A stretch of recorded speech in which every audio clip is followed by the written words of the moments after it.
మీరు అన్నారు ఎంతసేపు ఒక రియాజ్ గారు వీళ్ళే స్పందిస్తున్నారు తప్పితే ఎవరైనా ముఖ్యమంత్రి గారు ఏం చేస్తారంటే మాకు ఒక విద్యాశాఖ మంత్రి లేడు, వాళ్ళ మీద కూడా అభాండం వేయడానికి అవకాశం లేదు. ఎందుకంటే నన్ను కూడా పిలిచారు, ఎందుకంటే హామీలు ఇచ్చింది ఇదే విద్యార్థులు. మానవతరాయ్ గారు ఒక మాట, ఇదే విద్యార్థులు పుస్తకాలని పక్కన పెట్టి మీకోసం 3 నెలలు ప్రతి ఒక్కరిని ఒప్పించి అధికారంలో తీసుకొచ్చారు. ఈ రోజు ఆ విద్యార్థుల పట్ల మీ వైఖరి ఏంటనేది, నిరుద్యోగుల రుణం తీర్చుకోవాలని తాపత్రయంలో భాగంగానే మేము ఉద్యోగాల క్యాలెండర్ వేయబోతున్నాం. ఈ ఉద్యోగాలను వేగవంతంగా భర్తీ చేసి వీళ్ళందరికీ కూడా కొలువులు ఇచ్చి ఆ ఉద్యోగాల్లో పంపి వాళ్ళ సేవలు తీసుకోబోతున్నాం తొందరగా. ఎందుకంటే ఈ పాత దాన్ని తొందరగా అవగొట్టాలనే ఉద్దేశం మాది.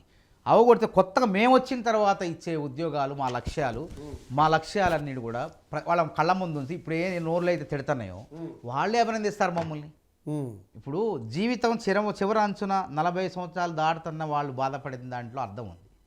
కానీ చాలా మంది ఉంటారు, ఎప్పుడు కూడా ఉంటారు. ఇప్పుడు మనం దాన్ని ఇప్పుడు కాదనిలేము.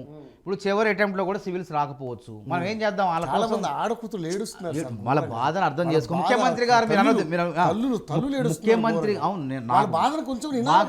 సూసైడ్ లెటర్స్ పెడుతున్నారు వాట్సాప్, మేము అర్థం చేసుకోవాలి. అదే అందుకే ఏం చెప్తున్నా, మనం ఇంకా వాళ్ళు పుండు ఉంటే ఆ గాయాన్ని మాన్చే ప్రయత్నం చేయాలి. వీళ్ళు ఏం చేస్తారు, ఆ గాయాన్ని గోకి గిల్లి ఇంత పెద్దగా చేసే ప్రయత్నం చేయాలి. అంటే వాళ్ళు నిజంగా వాళ్ళకి ఆలోచన లేకపోతే, వాళ్ళు చనిపోదామనే ఆలోచన లేని వాళ్ళు కూడా చనిపోండి అని చెప్తున్నారు. వీళ్ళు రెచ్చగొడుతున్నారు. రెచ్చగొట్టి మన కాంగ్రెస్ మీ గురించి చనిపోయింది, ఈ ఎగ్జామ్ వాయిదా పడాలి అని ఈ విధంగా బ్లాక్మెయిల్ చేసే ప్రయత్నాలు కొంతమంది చేస్తున్నారు. ఆ ఉచ్చులో సాధారణ నిరుద్యోగులు పడద్దు. ముఖ్యమంత్రి గారు మీకోసం 3.5 గంటలు, ఏ ముఖ్యమంత్రి కూడా టైమీ లేదు. రేవంత్ రెడ్డి గారు 3.5 గంటల సేపు కూర్చొని నేను, రియాజు, కొద్దిమంది విద్యార్థి నాయకులు, బల్మూరు వెంకటు, శివసేన రెడ్డి అందరం కలిసి, బాలలక్ష్మి, చారకొండ వెంకటు అందరం కూడా ఏంది అసలు రిపోర్ట్ ఏంది, సో గ్రౌండ్ రిపోర్ట్ ఏంటంటే చక్కగా వాళ్ళ ఆవేదన మొత్తం కూడా ఇదే చెప్పినాం. గ్రూప్ 2 వాయిదా వేయాలి, పోస్టులు పెంచాలి, డిఎస్సి వాయిదా వేయాలి, పోస్టులు పెంచాలి. పోస్టులు పెంచితే ఏమైందంటే మళ్ళీ నోటిఫికేషన్ ఫ్రెష్గా కొత్తగా ఇవ్వాల్సి వస్తుంది. కొత్త అభ్యర్థులు దరఖాస్తు చేసుకునే అవకాశం లేదు, కాబట్టి అది కుదరదు. అదేవిధంగా 1:100 సమస్య ఉంది.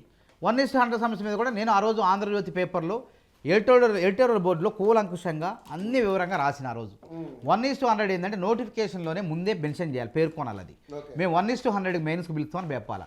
అందులో 1:50 ఉంది. ఇది చాలా లాభదాయకం. ఎస్సీ, ఎస్టీ, బీసీ, మైనారిటీ వర్గాలకు ఇద్దెలా ఒక చాలామంది ఇందులో కూడా కుట్ర చేస్తున్నారు. అప్పుడు బట్టి విక్రమార్క గారు మాట్లాడింది ఏంటంటే, ఉత్త జీవో నెంబర్ 55 ఉన్నప్పుడు 1:100 అని చెప్పడం పద్ధతి. అది కూడా నోటిఫికేషన్లో పేర్కొన్నప్పుడు, ప్రిలిమ్స్ కానప్పుడు.